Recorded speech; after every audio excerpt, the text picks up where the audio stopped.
담임 목사님 말씀 선포해 주시겠습니다.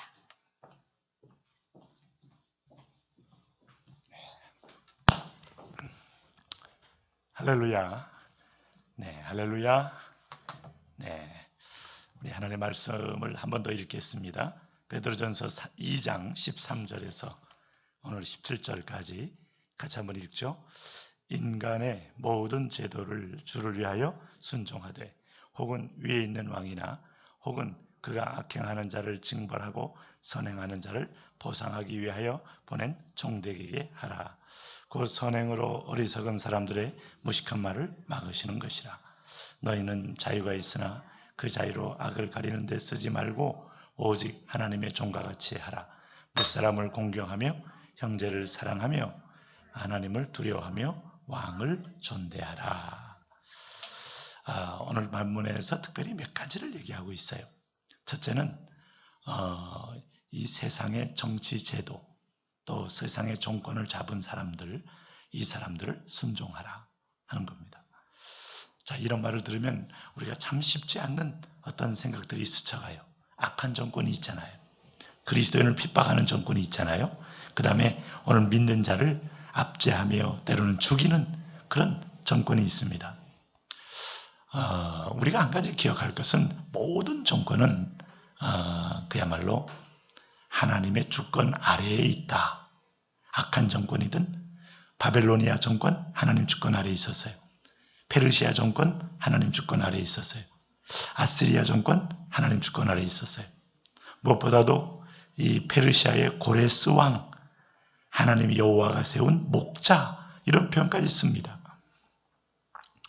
그럼 거꾸로 다시 이제 우리나라 상황으로 들어와 보면 대한민국의 김정은 정권, 하나님의 허락한 정권이죠. 뭐 그건 부인할 수가 없어요. 전두환 정권, 하나님의 허락한 정권이죠.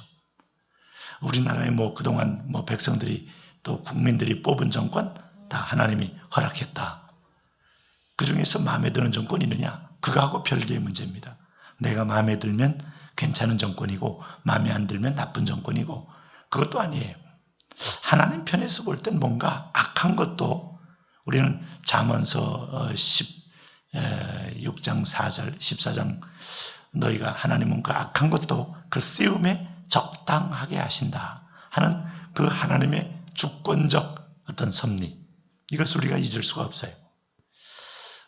여러분, 유대 땅은 지금 로마의 식민지입니다. 로마의 정권이 다 옳았느냐? 옳지 않죠? 정말 콘스탄티누스 대제가 등장하면서 로마가 국교화되기 전까지는 기독교인들에 대한 강력한 핍박이 로마의 역사였다. 한 무릇 300년 동안은 그야말로 대표적인 10명의 황제들은 기독교 핍박에 올인했어요. 네로라든가 가리큘라라든가 베스피안이라든가 아우렐리우스 마르쿠스 아우렐리우스라든가 등등의 이 정권들, 디도 정권까지도 끊임없이 기독교인들을 핍박을 했다. 그럼 여기 하나님이 세운 이 정권에 대해서는 순종하라는 거예요. 그러나 마지막 한 가지, 주 안에서 우상 숭배를 강요하고 황조 숭배를 강요하고 하나님 떠나기를 강요하는 것에 대해서는 순종할 수가 물론 없는 거죠. 이들은 식민지 생활을 했습니다. 강제로 군대에 징집됐습니다. 자, 종교적으로 황제 숭배를 강요당했습니다. 참을 수 없는 것들이죠, 신앙 양심상으로. 그래서 순종하다 보니까 주 안에서 황제 숭배를 거절하면 순교당하는 거예요. 순교를 당하도록 하나님이 300년 동안을 로마의 가장 엔티크라이스트한 정권을 허락했다. 쉬운 게 아니에요. 쉬운 게 아니에요. 네? 주후 66년경에 유대인들은 반란을 일으킵니다. 이때 반란을 일으킬 때 반란의 분위기가 한참일 때 바울이 이런 말을 하는 거예요. 다 공감을 가졌어요. 저 정권은 나쁜 정권, 저 정권은 타도해야 될 정권, 저 정권은 없어져야 될 정권 하고 있는데 13절에 뭐라고 말했습니까? 그때 그 분위기예요. 13절 한번 읽어보세요. 시작.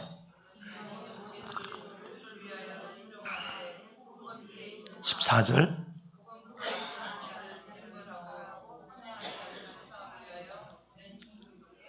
야, 이게 뭐 세종대왕 같은데 더 이상 정변이 없고 국가를 정말 그 기술 반석 위에 올려놓겠다. 이러면 우리가 공감도 되고 순종도 할 수 있잖아요.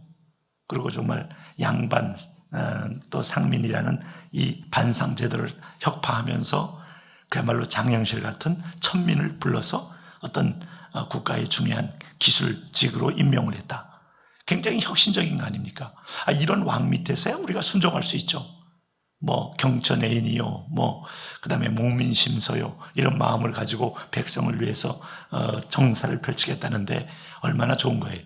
근데 그렇지 않는 악한 왕일지라도 첫째는 중요한 게 하나님의 주권 아래 세워졌다는 걸 기억해라.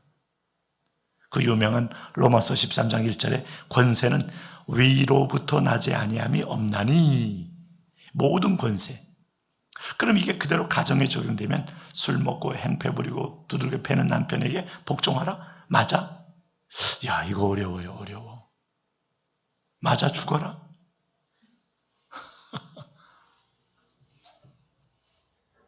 맞아 죽기까지.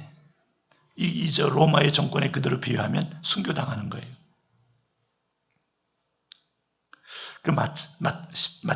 쉽지 않죠? 베드로도 바로 그런 분위기 속에서, 사도 바울도 그 얘기했는데, 사도 베드로도 인간의 모든 제도를 주를 위하여 순종하되 혹 위에 있는 왕이나 라고 말했어요. 근데 제가 좀 전에 말씀한 것에 중요한 힌트가 있고 중요한 의도가 있습니다. 주 어디에서? 안에서. 주님의 뜻 안에서. 주님의 주권이란 뜻을 신뢰하지만 구체적으로 우상 숭배를 강요한다. 대항해라. 거절해라. 노해라. 그러면 그 권력을 잡은 자가 칼을 휘둘러서 너를 죽일 때 죽어라. 이렇게 되는 거예요, 결론이. 거절하다간. 남편이 오늘 교회 가지 못할 땐 대항해라. 그리고 주님의 뜻대로 말을 해라. 권면해라. 그럼에도 불구하고 폭력을 행사했다. 맞을 수밖에 없다는 거예요. 힘이 딸리면 어떻게 해요? 자녀들이 초대교회 할 때 아버지가 이 제사하는 집에서 교회에 가면 우리 집안 망하려고 말아먹으려고 그러냐 하면서 내가 너를 다리 몽둥이를 분질러 놓겠다. 실제로 엄청 팬 집안 많아요. 이게 영적인 문제는요, 아주 사람의 눈이 돌아갑니다. 이게 귀신이 역사하기 때문에. 그럴 때 정말 그 한국의 초대교회 60년대, 70년대만 해도 안 믿는 가정 속에 들어갔을 때 그런 일이 있었어요. 집안에서 아버지가 조상을 우리가 모시고 있는데 네가 교회를 다녀? 하면서 애를 잡아다가 반 죽여놓는 집안도 있었다. 그럼 거기서 그 말을 듣고 순종하여 다시 교회를 다니지 않고 조상 숭배하는데 대열에 서는 게 아니고 생명을 걸고 나오는 거죠. 그렇게 한국교회 역사였습니다. 백오인 사건 때 그렇게 순교를 당한 역사가, 피 흘린 역사가 한국교회 역사고, 초대교회 많은 사람들이 순교를 당했다. 근데 우리가 결론적으로 보면 사도 바울이 등장할 때, 자, 로마 역사가 꽤 길지 않습니까? 근데 로마가 세계를 지배할 때 로마는 종교 문제만 그 기독교인들에게 해가 됐지, 로마가 지배할 때는 굉장한 문화 통합이 일어났어요. 그러니까 로마의 정권은 분명히 세상의 정권이지 하나님의 정권은 아니에요. 다니엘서가 예언한 것처럼 마지막 무너질 정권이에요. 그야말로 바벨론 다음에 이제 로마의 제국이 무너지고 할 텐데 그것도 분명히 하나님의 섭리 속에 있었다. 그러면 거꾸로 말하면 하나님은 선하신데 이런 악한 정권을 허락한 이유가 뭘까? 악한 남편? 악한 사장? 내가 그 밑에 들어가서 불가피하게 회사 일을 하면서 이렇게 핍박을 받는 이유가 뭘까? 첫째는요, 인간이 악한 정권보다 더 악하다는 거죠. 사람이라는 게. 우선은 개인 신앙 좋은 사람 얘기하는 게 아니고 사람의 속성이 하나님을 떠난 이후로는요, 우리가 다 뭐해요? 자기 욕심밖에 남는 게 없어요. 그래서 악법도 법이요, 악한 정권도 없는 정권보다 훨씬 낫다. 무정부 상태는 약탈하고 죽이고 서로 빼앗고 이 대참사가 일어나는 거예요. 근데 악한 정권은 자기 정권에 반대하는 세력만 죽일 것이니까 비교적 차선인 거예요. 그런 의미가 있습니다.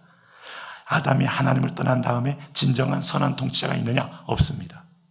곧 자기 욕심, 자기 충동, 자기 소욕, 이것이 더 악한 욕설을 만들어내요. 그러니까 강도질을 하고 도적질을 하고 살인 강도를 할 수 있는 여건이 얼마든지 있는 거죠. 우리는 창세기 4장에서 가인의 후손들이 얼마나 그 시대에 강포의 세력에 붙들렸는지를 보고 있어요. 라멕의 아내들에게 자랑하는 대목을 창세기에서 읽어보셨죠? 내가 오늘은 길을 가다가 슬쩍 걸렸는데 그놈의 목을 베어버렸다. 오늘 내가 어디 가다가 아이가 뭔가 막대기 들고 놀다가 나를 툭 쳤는데 내가 그놈을 찾아가서 분노로 목을 잘라버렸다. 그리고 와서 집안에 와서 자랑하는 거예요. 내가 안 죽고 오늘 이렇게 두 놈 죽이고 왔다고. 얼마나 무시무시한 시대 상황을 얘기하는지 아시겠죠? 라멕의 아내들에게 많은 사람을 죽인 것을 자랑 삼아 얘기한다. 그러니 강한 자만 살아남는데 나중에는 다 죽게 돼요. 왜요? 나보다 또 강한, 우리 동네에서 강한 자는 또 부평에서 강한 자가 있을 거고, 부평에서 강한 놈은 또 인천에서 강한 놈이 있을 거고, 계속 부딪히다 보면 다 죽게 될 거고, 아무도 살아남지 못해요. 멸망당합니다. 그래서 정권이라는 거, 권력을 쥔 자는 자기 정권을 보호하기 위해서 자기를 지지하는 사람들을 보호해주고 때로는 정권에 반대하는 사람을 죽이기 때문에 그나마 이것이 자선책이라 이 말이에요. 하나님이 지금 우리에게 주신 말씀이, 하나님을 떠난 인간의 어떤 제도나 어떤 시스템이, 그리고 그 제도는요, 정권을 유지하려면요, 공익적 정권의 성격을 갖게 됩니다. 최대 다수의 최대 행복. 이게 이제 벤담의 공리주의라는 게 인간이 제도를 만들고 제도에 순복하게 되는 계기가, 이게 이제 다 찾아가는, 어떤 면에서 보면 정권이 자기 죽을 일을 골라서 할 일은 없단 말이에요. 농사 짓는 사람 농사 못 짓게 하면 자기가 세금 못 받아서 정권이 유지 안 되는데 농사를 잘 짓도록 보호해 줘야 될 거란 말이에요. 외침에서도 보호하고 도둑질에서 보호하고. 그래서 같이 살 수 있는, 아주 세금을 70%를 뺏어가도 30%로 먹는 게 낫지, 서로 간에 일은 안 하고 강도질만 하고 다니면 다 망한다 이 말이죠. 이게 무정부 상태라 이거죠.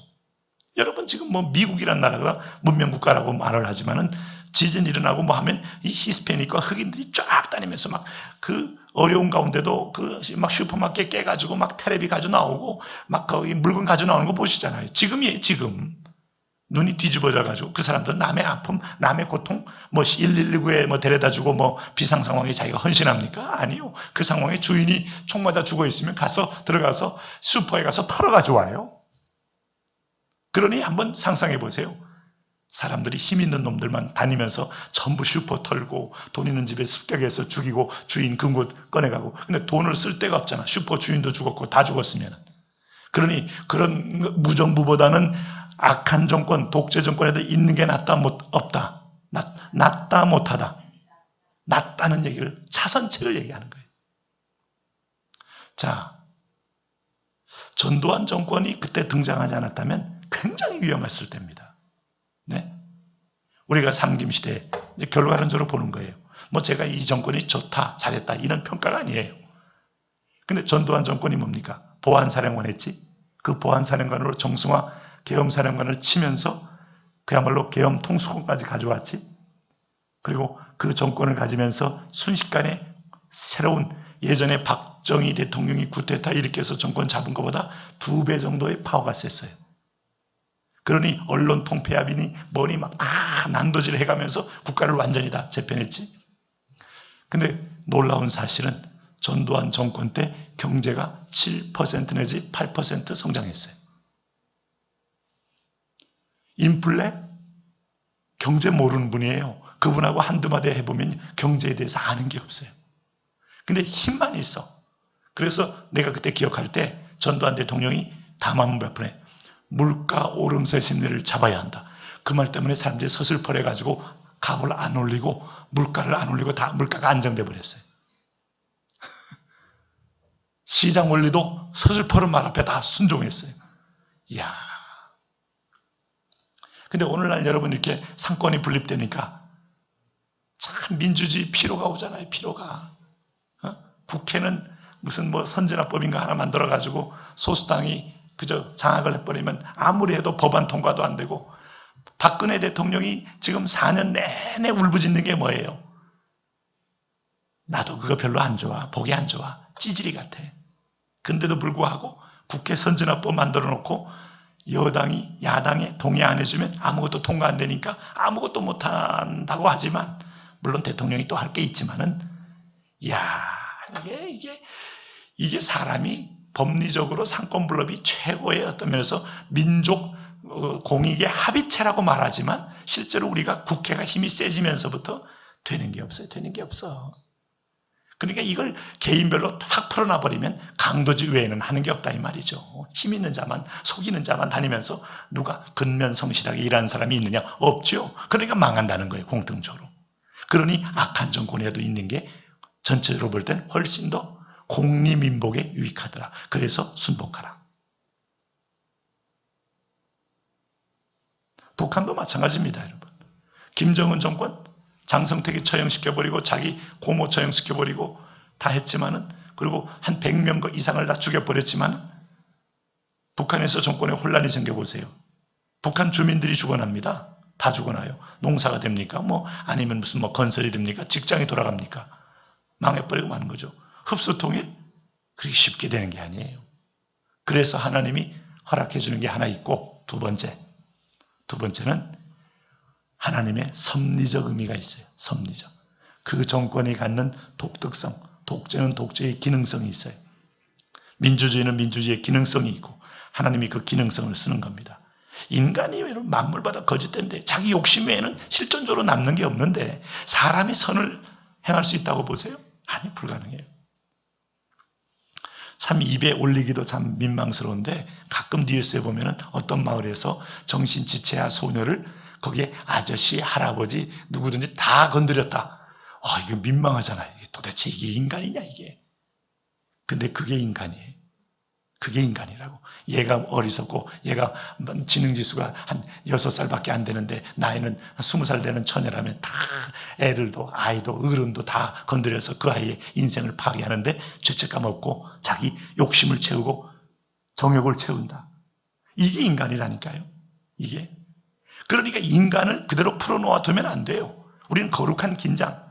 여러분, 우리가 왜 교회 나옵니까? 말씀을 하루라도 듣지 않으면 우리 몸속에 어둠의 세력이 여러분 틈을 탑니다. 우리가 하루라도 기도하지 아니하면 내가 길을 잃어버려요.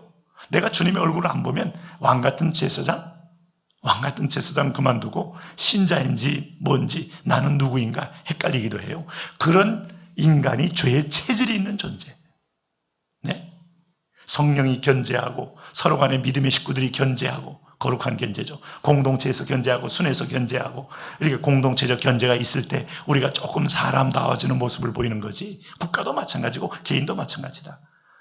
이 강력한 독재는요, 하나님이 첫째는요, 복음 통일을 위한 항상 전제적인 어떤 그 기반을 닦기 위한 인프라고 중용으로 쓰신다. 그러면 로마 시대 때 잘한 게 뭔가 하면 세계 언어가 통일된 겁니다. 여러분 놀랍죠? 전 로마가 언어를 헬라어 상용어로인 코이네라는 상용어로 불러지는 그 말을 쓰게 됐다. 그러니까 로마의 그 지배, 그 아프리카의 튀니지아, 모로코, 이집트 다 포함해서, 그 다음에 중동, 그 다음에 지금 그 로마의 지금 전 유럽까지 다 포함한 소아시아 땅까지 세계를 장악한 그 지역에서 말이 하나라는 거예요. 엄청난 거예요. 사도 바울이 로마에 도착했을 때는 코이네만 잘 쓰면 사도 바울은 헬라어에 능통한 사람이거든요. 바울이 설교할 때 아레오바고 광장에서 통역사 세운 게 아닙니다. 그는 놀라운 변론을 할 때도 그는 유창한 헬라어를 가지고 설교를 하고 변론을 하고 변증을 하고 하나님이 누구신지 변증을 너무 심하게 했기 때문에 사람들이 믿은 자가 별로 없지만은, 그때 이후로 이제 그리스도 외에는 전하지 않기로 작정했지만은, 그러나 그가 말에는 아무런 부담감이나 장벽을 느끼지 않았다. 두 번째는 로마가 전 세계를 통치하다 보니까 뭘 뚫어놨어요? 길을 뚫어놓은 거예요. 길을.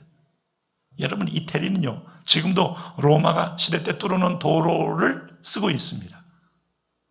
지금도 로마로 들어가는 제가 로마로 들어가면서 그 길을 봤는데, 거기에 과거에 황제들이 움직였던 도로가 지금도 써요. 그렇게 도로를 잘 닦아놨어요. 폭은 조금 좁지만은 그게 돌인데요. 돌포장인데, 그 위에다 아스팔트 포장 못해요. 돌포장인데 그게 지금 몇천 년께 지금도 쓰고 있다니까. 이야, 로마는 도로 뚫는 데는 도 사고 거기에 노하우가 있고 밑에 자갈 깔고 모래 덮고 그 다음에 도를 깔아가지고 배수가 잘 돼가지고 지금도 깨딱 없어요. 그 도로를 마차가 다닐 수 있는 도로거든요. 지금처럼 차량 운행이 마차거든요. 전 세계 로마 전역을 포함해서 이제 로마를 끝나면 이제 배를 타고 이제 아프리카로 가는 거고 중동을 통해서 소아시아, 유럽 전역을 뚫게 만들었으니 사도 바울이 로마에 도착하는 순간에 전 유럽을 다닐 수 있는 그런 길이 이미 열려 있었다. 하나님이요, 네, 참 전도를 위해서는요, 그야말로 언어의 혁명, 교통의 혁명 두 가지를 주십니다. 그 언어와 그러다 보니까 언어와 문화가 통일되는 거예요. 터키 가도 로마 문화 만납니다. 자, 러시아 가도 로마 문화 만납니다. 자, 우리는 전 유럽을 가도 로마 문화를 만납니다. 놀랍죠? 그러면서 로마는 용광로 같은 그 문화 속에서 복음 전파를 위한 아주 길을 쫙 닦아놨다. 그게 황제가 절대 권력을 갖고 있지 않으면 가능하냐? 불가능한 거예요. 그러면 우리가 모태똥이가 공산주의 일으켜가지고 결국은 한 700만 가까이를 굶겨 죽였습니다. 아주 어리석은 인간이죠. 근데 마오쩌둥의 가장 위대한 일은, 자, 과거에 이제 진시황이 중국을 통일했잖아요. 그 다음에 수문제가 통일했잖아요. 그리고 세 번째 모태똥이가 통일한 거예요. 대단하잖아요. 근데 중국은 지금도 동북공정을 통해서 고구려 역사를 지역사로 편입하지만은 진정한 통일은 아니에요. 또 왜냐하면 고구려가요 북경까지입니다. 북경까지. 북경을 혹시 방문하면 이게 우리 땅이다라고 생각하셔요.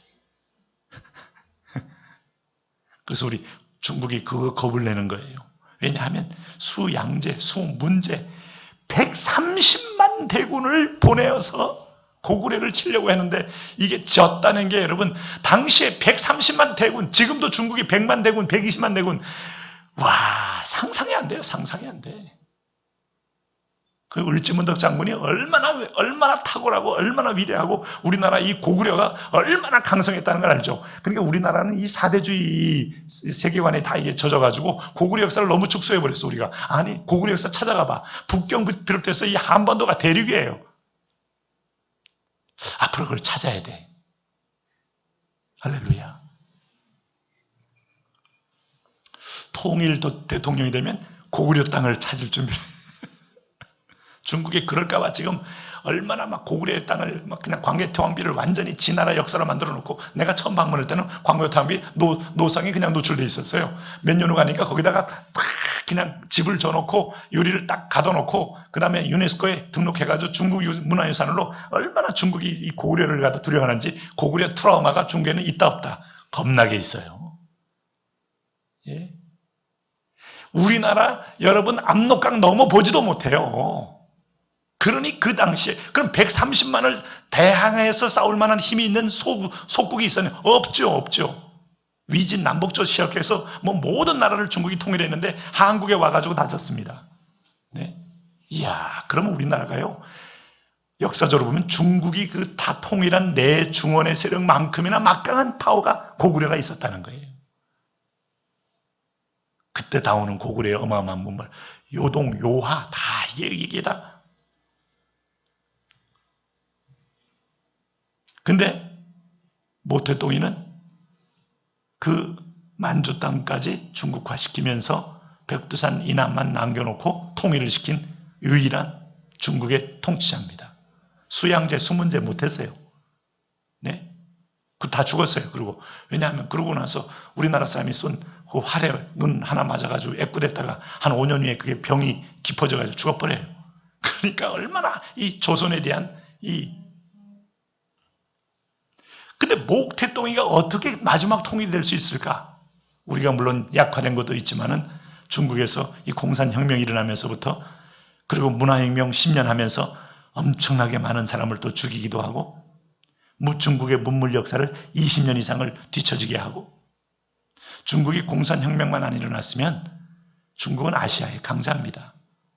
공산혁명 때문에 중국이 뒤로 쫙 한 30년을 가면서 일본과 한국이 우리가 문물을 받아들이면서 일어나면서 역전을 한 거지. 지금까지 18세기까지는 중국은 세계 최강의 나라예요. 당나라 때 보면 어마어마한 문물이 있어서 중국은요 해외 무역을 별로 원치 않았어요. 내부의 문물만으로도 충분히 잘 먹고 잘 사는 나라니까 폐쇄주의를 했어요. 서양은 왜 자꾸 나오는 줄 아세요? 먹을 게 없긴 때문에 자꾸 나온 겁니다. 자꾸 나오니까 식민지 건설을 하고 열방 네트워크를 만들었는데, 근데 그 이후에 청나라 다음에 중국이 모태덩이가 등장하면서 쫙 통일했다. 이게 무슨 뜻일까?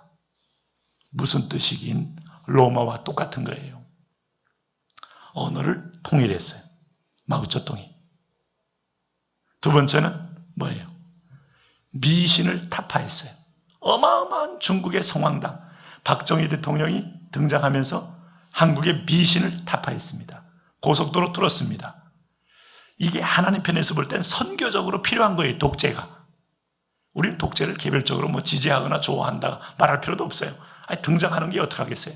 그런데 그 수백만을 죽여가면서 마오쩌둥은 언어를 통일하고 무상과 성황당과 무당들을 척결시켜버리고, 그리고 복음의 꽃이 필 때까지 딱 기다리는 가운데 오또기용 등석병이가 등장하면서 개혁개방을 하면서 중국이 자본주의가 됐어요. 중국은 정치는 공산당이지만 시장경제 시스템이 됐잖아요. 그러고 나서 대한민국과 호혜적 관계가 되어서 우리가 그들에게 기술 공장을 많이 건설했고, 그들은 한국을 받아들이면서 복음의 전진기지 역할을 할 수 있는 준비를 딱 시켜놨다. 이게 하나님 섭리입니다. 네? 북한도 분명히 선교적으로 의미가 있기 때문에 김일성, 김정일 3대를 하나님이 정권을 허용했다. 할렐루야. 그 이후에는 하나님 앞에 찾을 길이 없는 거예요. 첫째는, 그런 의미에서 첫째는 하나님이 북한에 대한 심판의 의미가 있습니다. 하나님의 은혜를 쏟아부었던 평양의 예루살렘, 평양, 동방의 예루살렘. 그러나 이 민족이 우상숭배하면서 하나님이 그 예루살렘에 대한 하나님이 떠난 곳에 얼마나 암흑과 저주가 있는가를 상징적으로 보여주는 땅이 되었다. 그리고 그 땅에 우상숭배가 가득하며 70년 이상 우상숭배가 가득해지니까 나라가 철저하게 멸망당하고 인생은 다 괴물이 돼가더라. 이번에 김여정이가 해외 외신들을 초청해가지고 북한에 아주 북한을 선전하고 싶어 했어요. 철저하게 꾸며진 평양이라는 세트장에서 선전하고 싶어 했는데 다 선전이 아니고 북한은 아직도 여전히 완벽하게 연출된 그런 특별시 평양 안에서만 있는 것이고, 참 지방에 나가면 살 수 없고 먹을 것이 없는 굶어 죽는 땅. 이게 오히려 전 세계적으로 오히려 전파되면서부터 오히려 러시아의 어떤 영화사를 감독을 불러가지고 태양 아래라는 영화를 촬영했다는 거 아니에요. 북한 선전 영화. 그래서 제일 예쁜 애들, 또 유치원 선생님도 제일 노련하고 예쁜 선생을 불러다가 우리 이렇게 아이를 잘 키우고 참 이 사회조국 북한 조국이 이렇게 얼마나 우리를 행복하게 만드는지 하는데, 이 사람이 촬영하다가 그걸 끄질 않고 계속 켜놨더니 뒤에 막 이제 선동대원이 와가지고 얘한테 막 이렇게 하라고 지시하고 하는 게 그 사람이 다 찍혔어요. 그래서 이 사람이 찍다가 이걸 통째로 편집해서 다 보내게 된 거예요. 그러니까 그 선전 영화가 북한의 실체를 고발하는 영화가 돼버렸어요. 그래서 지금 북한의 공적 1호가 그 러시아의 영화 감독입니다. 그 사람도 처음에는 선전을 좀 들어주려고 왔다가 완전히 실체를 보니까 이거 완전히 위증하고 일종의 연출하고 연기하는 거 보고, 그럼에도 불구하고 기독교인을 철저하게 박멸함에도 불구하고 왜 3대까지 허락할까? 첫째는 북한에 대한 심판이고, 하나님이 또 오늘 두 번째는 남한에 대한 심판이고, 세 번째는 오늘 우리를 위한 선교적인 하나님의 인프라 조성에 사용하고 있는 거예요. 북한은 귀신이 더 많은데 귀신이 점집을 차려야 못 차려요. 차리기 힘들어. 무당들 죽어요. 다 제거해버려가지고. 그러니까 은밀하긴 하지만 원래 우리나라가 귀신 숭배에 아주 최고의 나라거든요. 이게 대한민국이.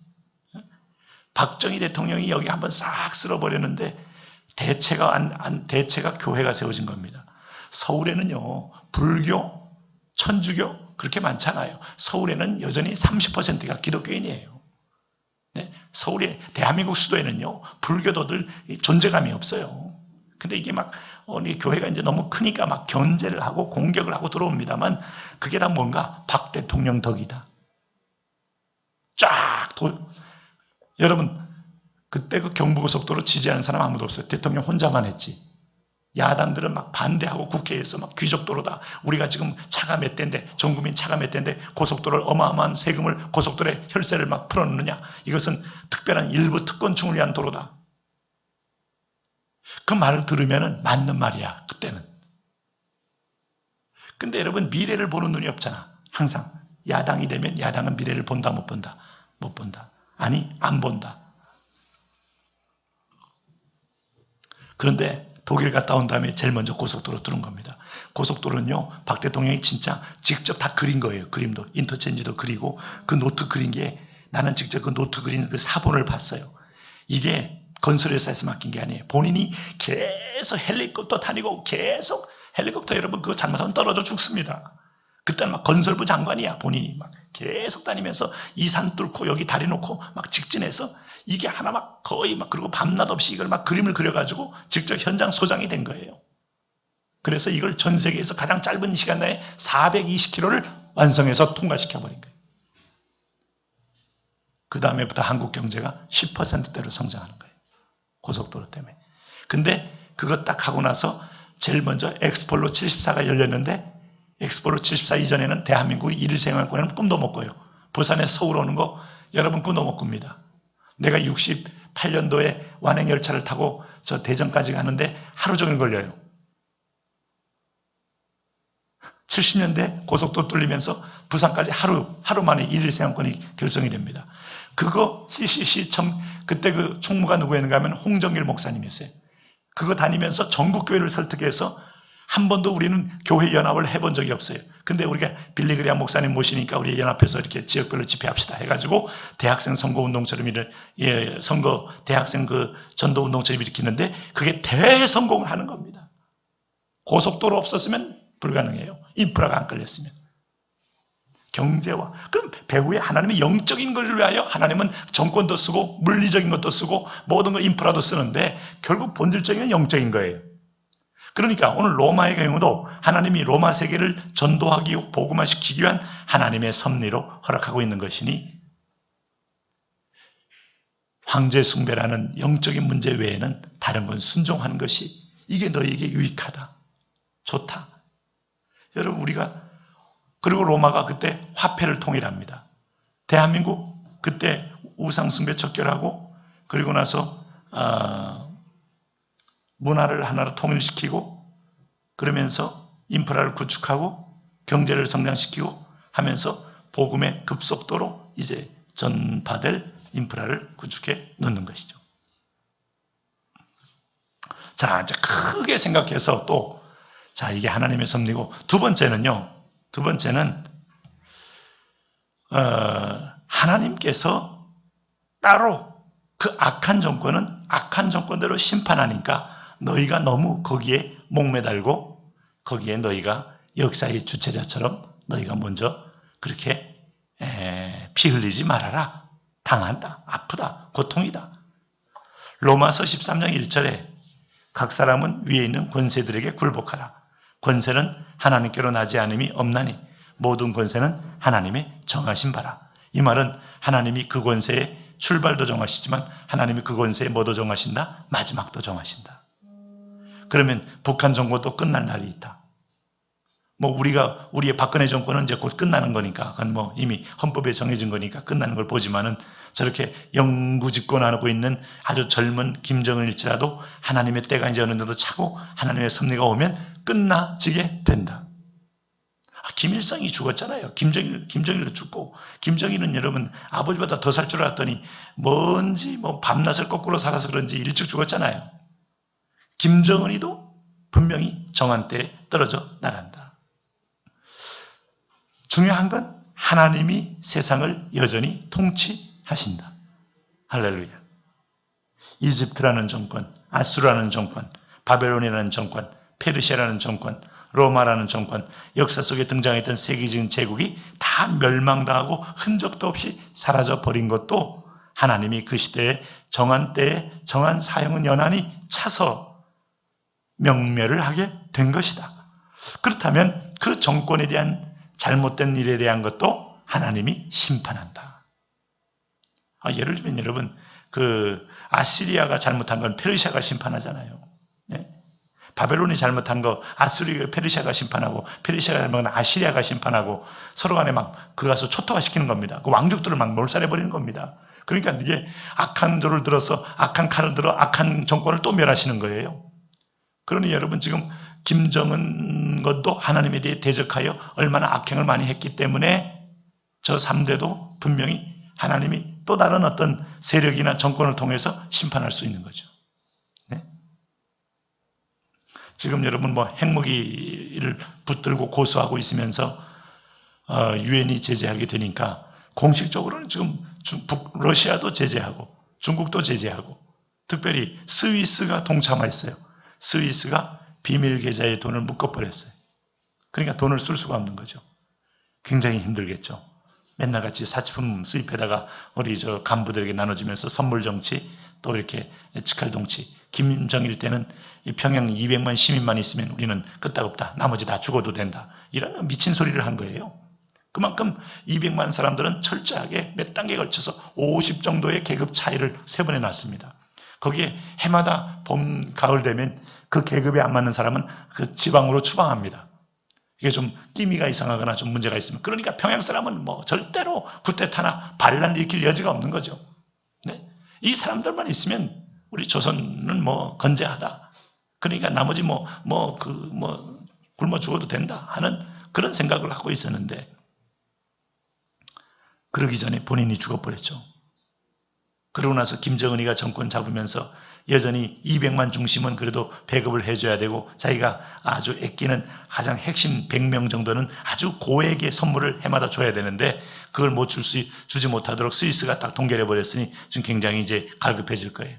그리고 이제 해외 식당들도 이제 한국 사람들 잘 안 가니까 지금 이제 상당히 이제 아마 돈 들어오는 구멍은 없지. 애들은 자꾸 탈북을 하지. 이번에도 3명이 또 식당 종업원이 탈북했다 그러는 거 보니까 이게 이제 심상치 않고, 그러니까 아주 굉장히 쉽지 않을 거예요. 그러니까 자꾸 우리한테 이제 평화공세를 또 펼칠 수도 있죠. 어쨌든 정권은 그런 거니까 우리가 투표는 그래도 이게 평화적으로 의사표시하는 거니까 내 양심에 따라 하시면 돼요. 그걸 목사가 이 사람을 투표하세요 이렇게 할 필요는 없어요. 하나님의 그 민심을 따라서 하나님의 선한 뜻을 이루어가는 겁니다. 네? 저도 투표할 때는 저도 자연으로 돌아가서 그냥 그때그때 하나님이 주는 마음을 하지, 저는 항상 이쪽으로 아니다, 이런 적이 별로 없어요. 그때그때 하나님 앞에 아침에 기도하면서 하나님께 마음을 의탁하며 마음 주는 데다가 저도 투표합니다. 그럴 때 하나님의 결과를 우리는 볼 뿐인데, 문제는 이런 상황에서 참 어려운 상황에서 어려운 그 말씀을 선포한 거죠, 베드로가. 그럴 때 15절 16절 이제 다시 크게 두 번째로 이런 메시지를 줍니다. 시작. 곧 선행으로 어리석은 사람들의 무식한 말을 막으시는 것이라.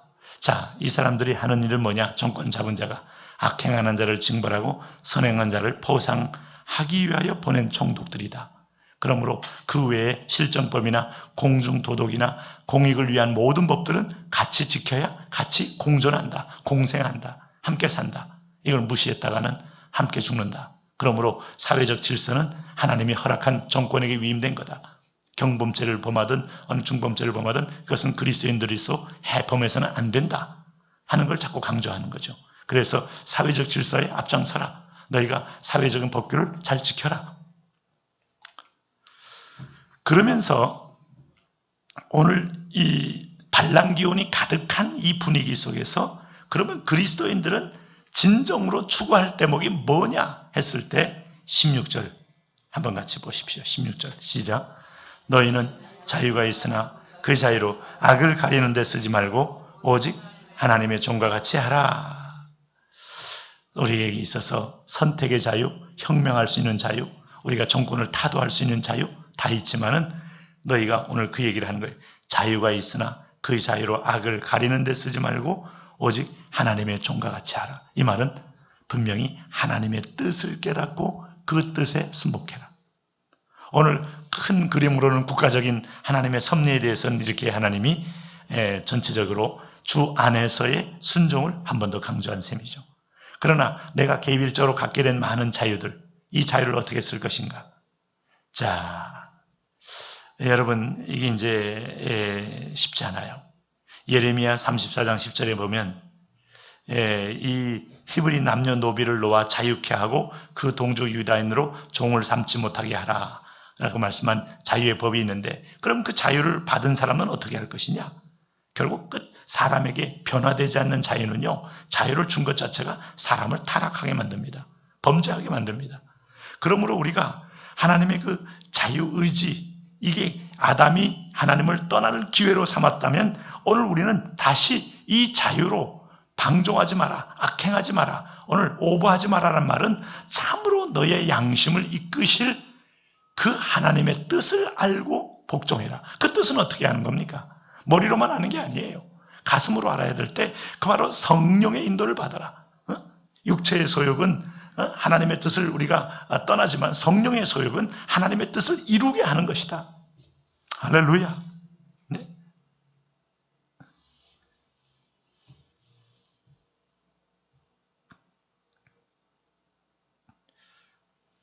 고린도전서 10장 29절에 이런 표현을 써요. 자,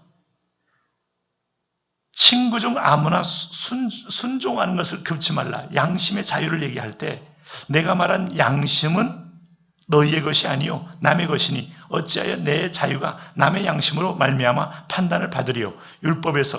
그러니까 이게 내가 말한 양심은, 이게 양심은 남을 향한 가장 공익과 선을 행하는 쪽으로 써야지, 내 자유를 내 욕심을 위하여 챙기는 쪽의 자유는 진정한 자유가 아니고 죄의 종이고 죄의 노예고 오히려 공동체를 또 다르게 허물게 하는 거다. 이 사람에게 재량권을 줬다는 것은, 재량권은요, 여러분 꼭 그런 거예요. 권력을 가진 사람이 권력의 재량권이 있을 때 자기를 위해 쓰게 되면 그것은 공익을 해치는 겁니다. 그리고 결국 그는 부패하게 돼서 분명히 또 검찰권이 살아있다면 그는 수사받아 감옥 갈 거예요. 그렇잖아요. 자유를 쓰되 남을 위한 것, 이타적인 것, 그렇다면 분명히 절제된 자유요, 변화된 자유요, 회복된 자유, 회심된 자유요. 그리고 이 자유가 하나님을 위하여 쓴다. 지금까지 하나님이 우리에게 예배를 받으시는데, 예배가 여러분 공포와 두려움 때문에 하나님 앞에 머리를 조아리는 건 진정한 예배가 아닙니다. 하나님이 원하는 예배는 자원하는 예배예요. 사랑해서 하는 예배고, 기뻐서 하는 예배고, 하나님 좋아서 하는 예배고, 좋아서 하는 기도고. 기도도 맨날 극한적인 상황에 몰아가니까 기도한다. 어린아이 시절이죠. 어린아이의 옷을 벗어버리고, 이 시절에 연약한 신앙을 벗어버리고 자원함으로. 그럼 인생이 이제 여러분 그렇잖아요. 30대에 장가시집 가기 전에 신앙이라는 게, 우리가 왜 이 신앙에 대해서 상대적으로 좀 평가를 조금 절하 합니까? 왜냐하면 고난을 아직 모르고 이상만 있고 꿈만 있기 때문에 젊은 날 헌신을 해도 실제적으로 고난 당하면은 금방 뿌리가 약하면 그냥 말라버리거든요. 언제 하나님이 나를 그 김진열 성도처럼 돼.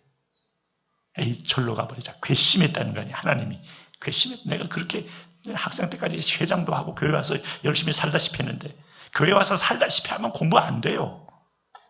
교회는 예배할 때 집중하고 전도할 때 집중하고 나가면 또 집중해야지. 누가 교회 와서 살다시피만 하라 그래. 살다시피 하지 말고 예배에 집중, 전도에 집중, 기도에 집중, 그리고 가면 공부에 집중, 가정에 집중. 이 집중의 포인트가 계속 깊어져야 돼. 할렐루야. 그러다 보니까 괘씸한 생각이 돼서 아예 전례 가서 40년 있었다. 돌이켜보면 참 하나님 놀랍죠? 그때 신학대학 가고 싶었는데 지금 뭐 하고 싶으세요? 했더니 신학대학 가고 싶대. 참 하나님도 참 놀라우셔. 기어코 또 그 원래 하나님 줬던 마음대로 40년 만에 불러온 거야. 귀신들 다 허락해가지고 밤마다 귀신 찾아와가지고 막 죽음의 사자가 끌고 가니 얼마나 무섭겠어. 네? 얼마나 두려우니까, 살기 싫으니까 아예 곡괭이 끊고 죽으려고 했지만은 그 죽은 게 마음대로 되나요? 하나님이 신학대학 보내려고 끌고 다시 온 거예요. 이번에 조만간에 김준일 목사로 등장할 겁니다. 분명히.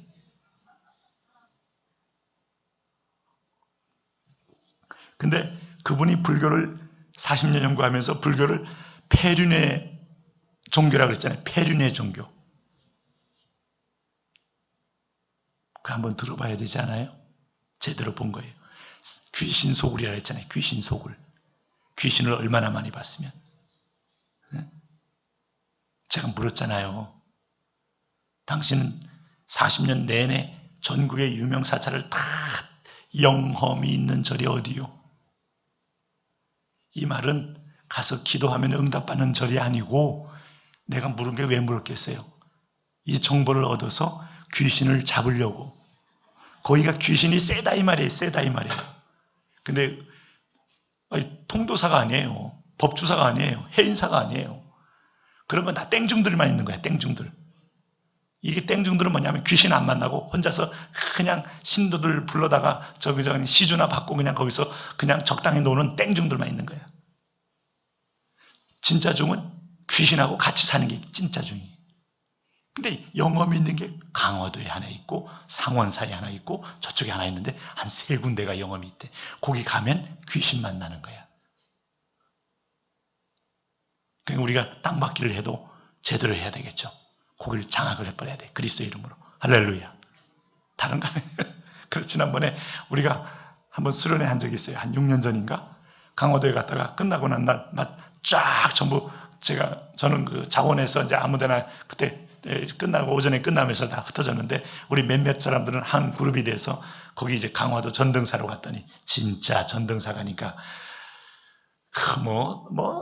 그 위에 앞에는 마당에 돌리면서 돈 내는 거 있지. 그때 앞으로 올해 말에 또 시험 본다고 해서 5만 원짜리 촛불 또 10만 원짜리 또 등 또 20만 원짜리 가시는 등 50만 원짜리 등 쫙 깔아놓고 벌써 이미 입도 선매 미리.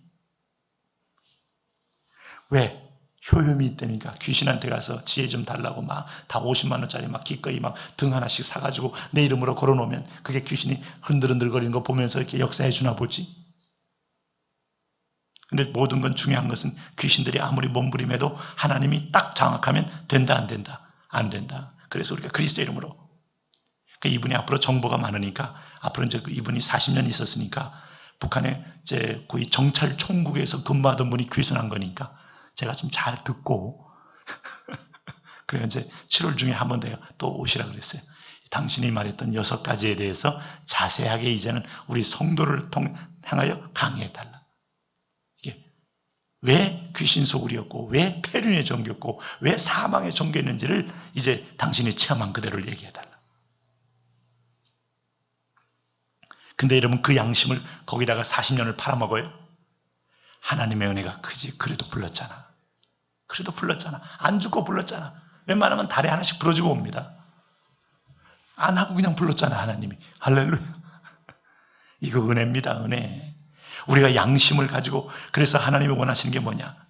하나님은 지금까지 우리를 훈련할 때 뭘로 훈련해요?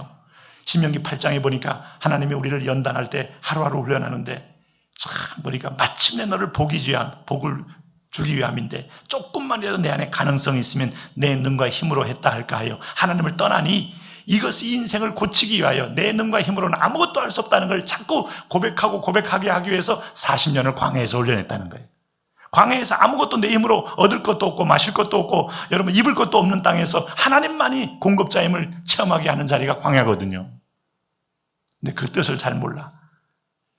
그래서 광야 40년 보면서 한 가지 깨달은 게 있어요. 인간의 영성은 오늘 우리가 지성서 학교도 하고 오늘 우리가 날마다 기도하고 뜨거워도 인간의 영성은 어느 정도까지 유효기간이 어느 정도다. 인간의 영성이 유효기간이 어느 정도다. 얘기해 보세요. 유효기간이. 네? 하루야 하루. 하루 지나면 딴소리해. 집에 가서 기도 안 했는데 돈이 생겼으면 딴소리해. 아우 그래. 이거 기도해서 얻는 거야. 아유 그건 힘든 거고. 아우 방법은 다 있는 거야. 방법은 내 능과 힘으로. 여러분 기도원에게 하나님이 32,000명에서 13만 5천 명의 미디안 군대 앞에 놓고 너무 많다. 두려워하는 자는 가라. 22,000명이 훅 빠져버리니까 10,000명 남았어요. 기도원이 얼마나 황당했겠어요. 근데 하나님이 아직도 너무 많다. 물 그냥 엎어놓고 막 처먹는 애들은 다 보내라. 그 원문이 처먹는 거예요. 항상 우리는 먹을 때 어떻게 먹어야 된다? 예쁘게 먹어야 된다. 다 보냈더니 몇 명 남았어요? 9,700명을 보냈더니 300명 남았어. 300명 가지고 나아가라. 이유는 한 가지였잖아요. 이유는 네가 32,000명 가지고 이기면 내 능과 힘과 내 전략으로 이겼다고 할까? 그거 완전히 빼버리는 작업. 그러면 이제 안 될 때 마지막에 하는 것은 부르짖음이에요. 안 될 때 하는 것은 하나님을 찾는 거예요. 그 예배를 가장 초보적인 예배라고 한다. 그러면 평소에 우리가 하나님 체험을 많이 한 다음에 평안할 때, 돈이 많을 때, 건강할 때, 막 시온의 대로처럼 미래가 막 보일 때도, 하나님 없이도 인생이 행복할 것 같은 때도 여호와를 제1주일로 예배한다. 요걸 가리켜 자원하는 예배라 그래요. 자원하는 예배. 기뻐 사는 예배, 즐거워 사는 예배. 여러분 11조는요. 손해 볼 때도 할 때 해야 하나님 앞에서 그게 축복이 되는 거지. 내가 뭐 몇 푼 번다고 이런 짜증내고 안 하고. 여러분 돈이 계속 나를 시험하고 나를 끌고 다닐 거예요. 평생 동안. 네? 그러니까 먼저 하나님 것을 떼놓는 게 예배입니다. 먼저 우선순위, 프라이어리티. 시간도 하나님 걸 떼놓는 거예요. 다 바빠요. 다 힘들어요. 네? 힘들다 그러면 스스로 속는 거예요. 때문에 내가 뭐 하고 사는데, 네? 종놈에 비해서 너무 힘듭니다. 어렵습니다. 이런 순간에 벌써 속는 거예요. 감사하다, 기쁘다, 길이 여기 열린다, 열쇠가 여기다, 버튼을 누른다. 하나님 제일주의 버튼, 이게 자원입니다. 자원. 이것을 잊지 말아야 돼. 근데 이걸 아무리 들어도요, 하루 지나면 이게 싹 바뀐다니까. 참 인간의 영성. 그래서 인간의 영성을 믿는다 못 믿는다? 못 믿는다. 그 하나님 매일같이 만나를 내리고 매일같이 하나님 양식을 내려도 못 믿는다. 그러므로 우리가 자유할 때, 그럴 때 여러분 지나간 은혜를 기억해라. 어제 너를 만나를 먹이신 하나님을 기억해라. 2.2리터나 풍족하게 먹이셔서 하루 종일 먹고도 풍족할 양 2.2리터. 2.2리터면 여러분 적지 않은 양입니다. 풍부하게 먹어요. 걱정하지 마세요. 하나님이 모든 걸 지배했어요. 그게 400만 됐든 600만 됐든 하나님 매일같이 그것을 하늘에서 선물로 내려주신다. 그 은혜를 받았으면 오늘 너희 자유가 있으나 그 자유로 악을 가리는 데 쓰지 말고 오직 하나님의 종과 같이 하라. 하나님 겁니다. 하나님의 소유물입니다. 하나님의 존재입니다. 하나님께 속한 자입니다. 이거 잊지 말아라. 나도 말씀을 전하고 다시 말씀 앞에 서니까 정신이 드는 거지. 여러분 다 망각한 채 내 안에 있는 충동만 따라다녀 보세요. 내가 신자였어? 이럴 수 있는 게 인간이라 이 말이에요. 그러므로 하나님 오늘도 우리에게 보혈로 덮어주시고 하나님의 손에 붙들리게 하여 주옵소서. 날마다 기도가 왜 필요한가요? 날마다 양식이 왜 필요한가요? 오늘의 양식이 왜 필요한가요? 오늘의 말씀이 왜 필요한가요? 네.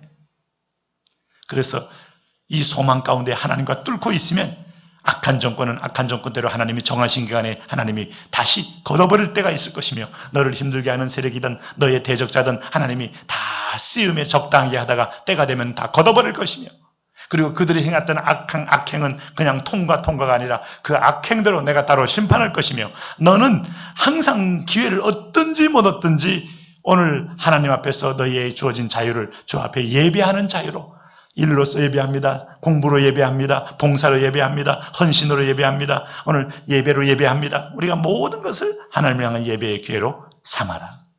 할렐루야. 이번에 여러분 우리가 대한민국의 100만의 우리의 꿈이 아직도 식지 않았어요.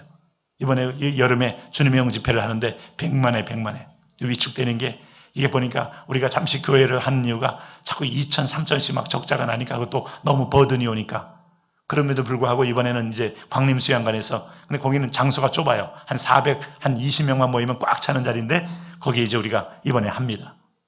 근데 하나님께서 우리에게 주신 불같은 마음이 뭐예요? 100만의 헌신자가 우리 아이를 통하여 일어나게 하여 주옵소서. 이게 민족의 살 길이에요. 그리고 너무 돈 걱정할 것도 없어요. 네? 어차피 여러분 하나님의 이실인데 종이 자꾸 종이 주인처럼 이번에도 손이 나면 안 되지. 웃기는 짓이에요. 네? 나도 종인데 그냥 하는 거죠. 하고 하나님이 역사를 맡기고 하나님이 주실 때까지 우리는 기도로 뚫는 게 중요해요. 하늘문을 뚫고 오늘 우리가 예배가 뚫리고 내 서 있는 자리에 뚫고 그럴 때 하나님은 지금 이 악한 정권은 악한 정권대로 사회적으로 역사하고 믿는 자는 그 위에 영적인 세계를 열어서 우리에게 진정한 생명의 근원을 주고 오늘 저 심판받을 자들은 하나님이 그 악행의 적당한 바운드를 정하면서 때를 기다리게 하시고 하나님이 그의 뜻을 이루어 가시는 역사로 삼아 주시는 거예요. 그러므로 우리의 첫 번째 제일 중요한 것은 오늘 자원하는 심장으로 주님을 예배하게 하여 주옵소서. 할렐루야.